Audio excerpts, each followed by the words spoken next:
Halo Pariters, gimana kabarnya nih? Mendekati penghujung tahun, apa udah ada yang mulai nge-recap film-film terbaiknya selama 2025 gitu? Coba nanti aku bikin ya. Masih nunggu nih beberapa hari lagi atau dalam 1-2 minggu kan tutup tahun. Coba nanti aku bikin, nggak tahu, 10 film terbaik 2025, kita lihat aja. Oke, kali ini mungkin agak telat ya akunya. Aku tuh mau ngomongin film Legenda Malin Kundang atau judul internasionalnya Mother's Seed. Ya, karena aku baru nonton juga sih kemarin di JAV. Jadi baru bisa bikin video ya. Ya udah. Yuk, langsung aja kita bahas. Oke, jadi beberapa film Indonesia yang aku tonton di JAV, Legenda Malin Kundang ini menjadi favorit aku ya. Dan sedikit spill, di event JAV kemarin, film ini termasuk film baru yang berbarengan tayang dengan bioskop nasional. Bukan cuman karena aku penyembah Joko Anwar, cuman terlepas dari review-review lain, ini film dari segi penceritaan gak main-main cuy. Punya layer cerita yang banyak banget, terus dibikin kayak semua plot akan dirasakan dari setiap VOP pemain utamanya atau ensemble cast-nya. Terus ceritanya tuh kayak dibongkar pelan-pelan dan nusuk di akhir. Film ini kerasa banget Joko Anwarnya, meskipun bukan dia sebagai sutradaranya. Film ini debutan dari sutradara Raffi Hidayat dan Kevin Raharjo. Joko Anwar pada proyek ini sebagai produser bersama Tia Hasibuan dan memang dikeluarkan oleh PH Come and Scene Pictures. Terus Jokan tetap nulis juga di film ini bersama Alin Jayakusuma dan Raffi Hidayat. Film ini tuh disturbing banget. Close up dan zoom treatment kameranya tuh asli gokil sih. Bisa dibilang minim cast ya, tapi semua acting karakternya intens dan punya visinya masing-masing gitu. Jadi nggak kosong.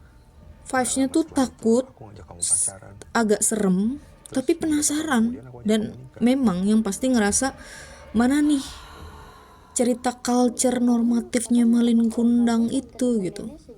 Pasti kan ekspektasinya ke situ tuh. Dan ini tuh kayak dicari-cari dan mungkin juga banyak yang mempermasalahkan kok nggak sesuai sih sama cerita rakyat Malin Kundang yang asli. Awal memang aku kira ini tuh bakal reboot atau reborn cerita rakyat itu.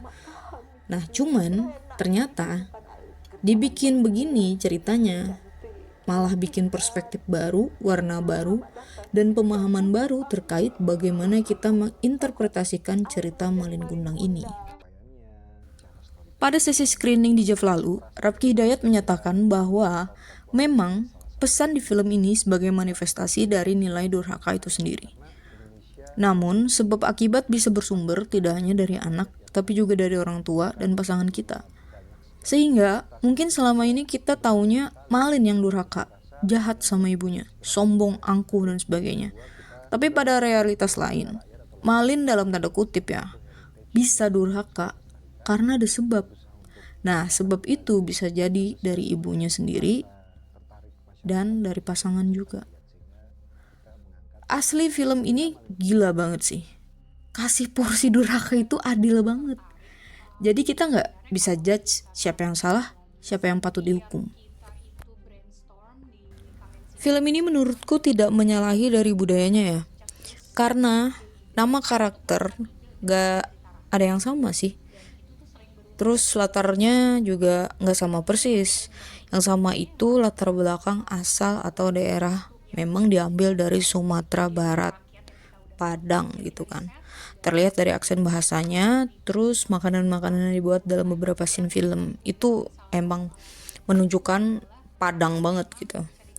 Namun ketika menunjuk pada suatu spesifikasi nama daerah di Sumateranya, itu dibikin fiktif juga. So menurutku nggak ada yang perlu tersinggung dari film ini kan. Dan kreatornya juga sempat menjelaskan bahwa mereka sudah menulis film ini cukup lama dengan riset dan pertimbangan yang panjang. Terus juga ada yang ngaitin film ini sama Modus Anomali, filmnya Joko Anwar ya. karena kebetulan lead aktornya sama, yaitu Rio Dewanto.